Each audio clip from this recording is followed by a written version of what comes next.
யாரும் என்ன பொருள் வேணாலும் வாங்கலாங்க. அத எப்படி கடைசி வரலும் மெயின்டெயின் பண்ணி வச்சுருக்கோன்றது தான் பெருசு.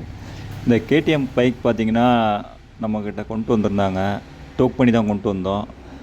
இது செயின் வந்து பார்த்தீங்கன்னா, நல்லா கழண்டு சிக்கி, இந்த மாரி வண்டி உருட்டக்கூட முடியாத அளவுக்கு இந்த பைக் வந்து இருந்துச்சு. இந்த மாரி சிக்கிருச்சுன்னா, செயின் வந்து மாத்துற கண்டிஷன்ல ஆயிரும். அவங்க இப்போதைக்கு சரி பண்ணி குடுக்க சொன்னாங்க. அதனால நம்ம மாத்தி குடுத்துட்டோம். செயின் லூஸா இருக்கும்போதே நம்ம ஒரு 2000 கிலோமீட்டருக்கு ஒருக்கா வந்து டைட் பண்ணா இந்த மாரி பிரச்சனை வராது பைக்குகளுக்கு. நம்ம ரொம்ப பேர் இத கவனிக்கிறதே கிடையாது. இப்படி பார்த்தோம்னா, பாதியில எங்கிட்டாச்சும் போய் நிக்கிறதுக்கு வாய்ப்பு இருக்கு. இத சரி பண்ணி குடுத்தாச்சு வண்டிக்காரங்களுக்கு.